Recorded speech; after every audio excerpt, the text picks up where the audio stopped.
The boxing championships aimed at disrupting homophobia, transphobia, hatred in sport. He lives with Addison's disease, an autoimmune condition which affects the adrenal gland and can inhibit the production of cortisol or aldosterone. Because of the disease, Stark has been in 2 induced comas and has undergone a tracheostomy.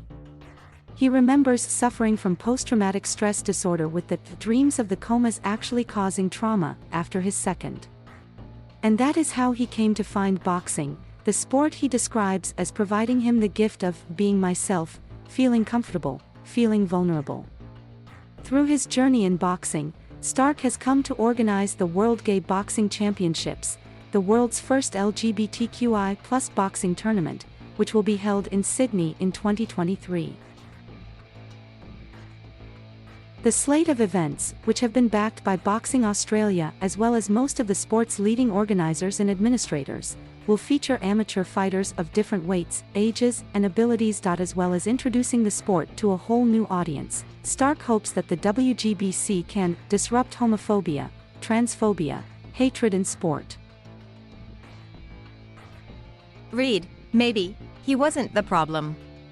Maybe I was. How Muhammad Ali stayed true to himself on his path to becoming an icon. Boxing is for everybody. Stark was a swimmer at school.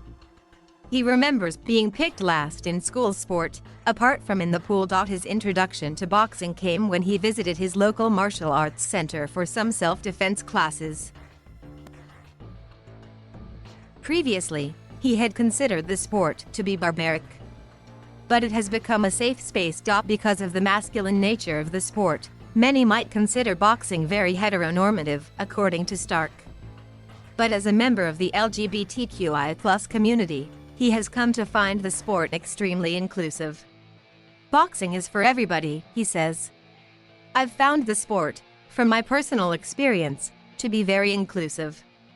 I've been welcomed in various gyms. Stark continues.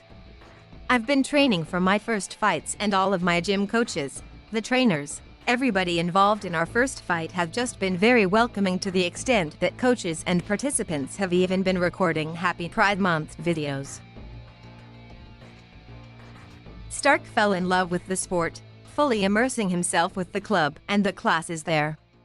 He remembers calling himself the future world gay boxing champion as a joke, which is where his idea for the WGBC came from. I just came up with the idea. Why don't I organize the world's first LGBTQI+ boxing championships, which includes our allies, he remembers.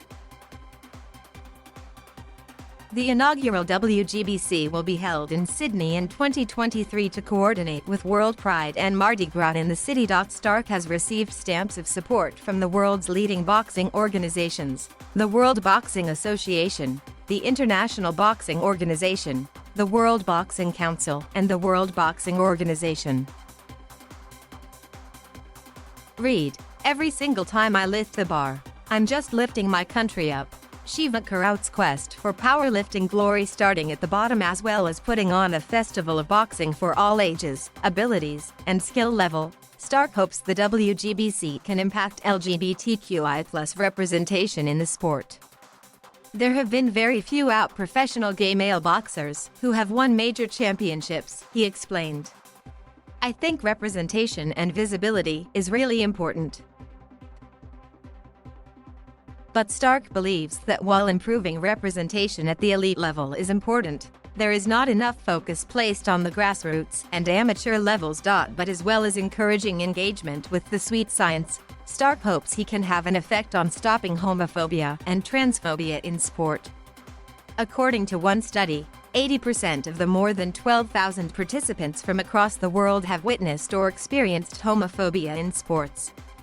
The study also found that 78% of the participants believed that an openly gay person would not be very safe as a spectator at a sporting event. There's more work to be done, but really it's at that grassroots and amateur level.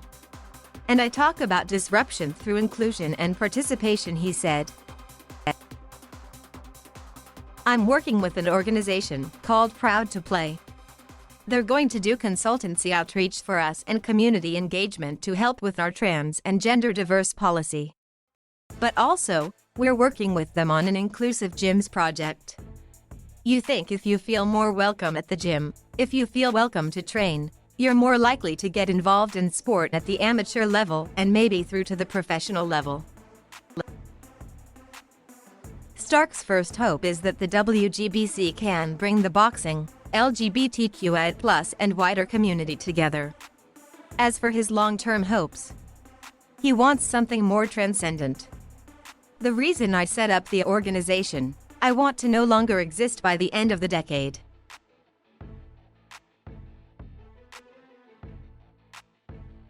Thank you for watching. Please subscribe.